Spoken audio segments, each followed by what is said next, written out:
Hey guys, it's Andy. It's finally time for us to cover the last of the Sister Location plushies, some of the ones that weren't released or were too difficult for me to find during the main video. As you might recall, I wasn't exactly too impressed with our new plushies series. In fact, it's been a bit of a downward slope since the very beginning in my opinion. Designs have been getting cheaper and uglier it seems. But just because I say that, it doesn't mean I hate them. I know people tend to think I hate most of the stuff I review, but I'm just a bit of a critic. When I spend money, I like the product I get in return to be about the quality you'd get for that price. I don't like to spend money on something that isn't worth it, and I'm sure you guys feel the same way. When it comes to the Funko Five Nights at Freddy's plushies, I usually am impressed and happy with the quality of the merch for the price, but other times, I just shake my head. Today we have 3 new plushies to take a look at, seemingly the last of the Sister Location series. Now before you get confused, I need to clear something up. There's been a lot of rumors going around about a Bonbon Plush, basically a recolored bonnet, which is actually ironic because Bonnet is a recolored bonbon in Sister Location. Funko has strange priorities when it comes to what character to make next. Anyhow, this Bonbon Plush, which is said to be a GameStop exclusive by some, has not been confirmed by anyone. The few images that have been seen of him are very low quality, and it's easy to assume that the pictures have just been simply color edited. So I am sad to say, this is actually just a big trick done by a few people. And surprisingly, a lot of people fell for it. And that also brings us to the Yendo plush rumor. I honestly have no idea where this one came from, and there weren't any pictures of him either. How did people start believing it? I haven't got a clue. But seeing as how Funko is moving on to another series soon, I assume Yendo was yet another rumor. And there is one more thing to clear up. A lot of people have assumed there'd be a Funtime Foxy plushie with teeth, seeing as how she is shown here in this early image. But I imagine that was just a prototype.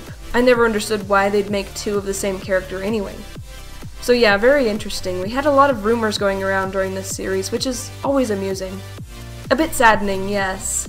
A Yendo plush really seems like a unique and fun choice. But you never know what the future holds. Oh wait, yes we do. More Recolors! Yay! Okay, I actually want to give my opinion on these guys as well, but we'll save that for later. For now, let's look at the last of this series. First up, let's take a look at Exotic Butters. Oh boy. The first plush we look at today isn't even a character. It's just an inanimate object. First of all, we have so many FNAF characters that haven't been made yet, and many of us fans really want to have them. But instead, Funko decides to waste one of their new designs on a material basket and yellow fluff bars. Brilliant. All the while, Nightmare Fredbear weeps in his obscurity.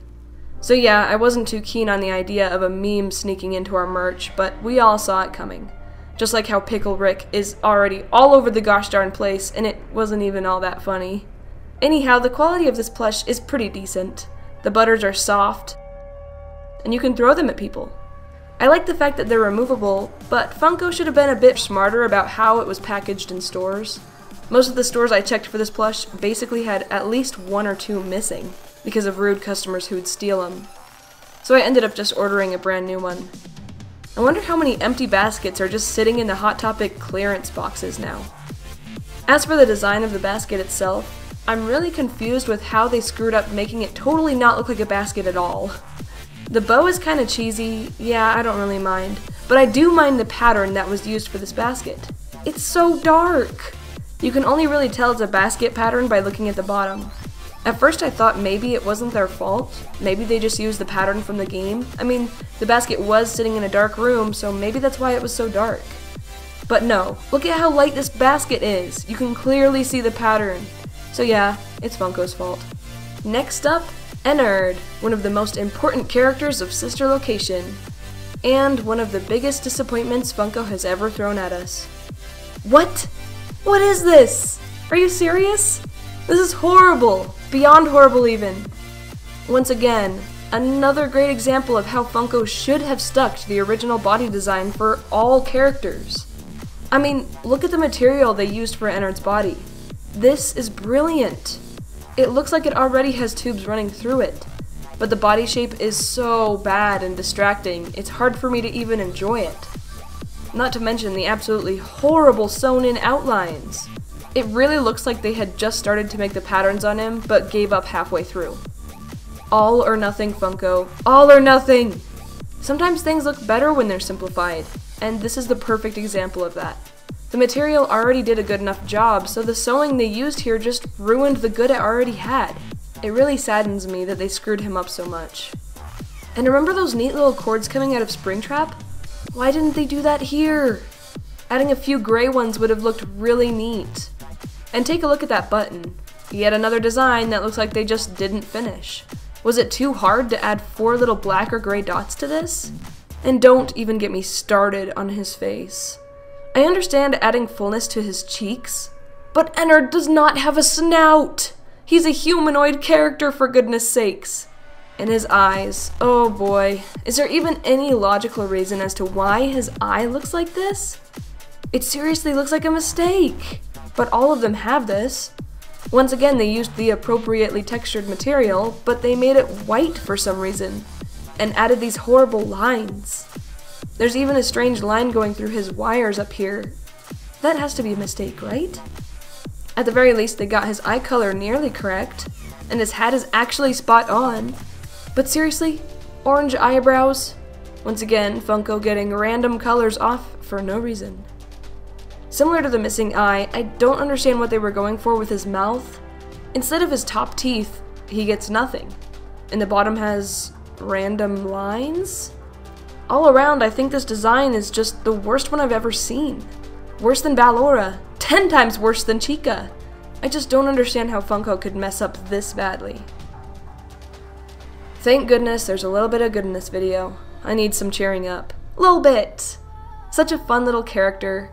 Obviously, she's just a recolored Funtime Foxy, but Funtime Foxy was one of the slightly better plushies in this series anyway, so I'm definitely okay with recolors of her. Not only that, but Funko actually made Lolbit a lot better than Funtime Foxy. I really like the sewn-on eye coloring, and the simplified eyes are just easier for Funko to get right. Sadly, once again, Lolbit does have a lot of printed-on color, although the orange blends in a lot better than the pink did. The white showing through is a lot less visible, so she doesn't look too bad. And somehow her speaker looks a lot better, but that's quite possibly just an issue I had with my Funtime Foxy. I really appreciate that this time Funko took off the eyebrows, so she looks a lot more like herself. It's actually pretty odd that she was given purple feet, seeing as how she doesn't have them in FNAF World, but I'm not really bothered by this much, as it at least follows her color scheme. There isn't much else really to say about Lolbit, except that I'm really happy with how she turned out. And I'm happy to have her in my collection. With all these duds coming out, it's nice to be excited and happy about a plushie once in a while. And that brings us to our newest teaser. Series 4 has been teased, and man is there a ton of mixed reactions. Blacklight plushies. Now, don't get confused. These guys do not glow in the dark. They only look like they're glowing when they're under a black light, which is a pretty neat idea for the most part. And as you can tell, Funko was extremely creative and only decided to use a total of 3 base plushies. You have tons and tons of templates for different characters, and yet you decided to make 2 Freddys and 3 gosh dang Foxies. Like, we didn't have enough Foxies as it is. But anyway, I'm not going to talk too much about these guys, since I will do a review on them in January when they're released. But my feelings on them so far is that it's actually a somewhat interesting idea, and I'm excited to review them for you guys. What does everyone else think? Are they just more fun-time cash grabs, or are you excited? That's pretty much it for this video, guys. I hope you enjoyed. Have a good night. Bye!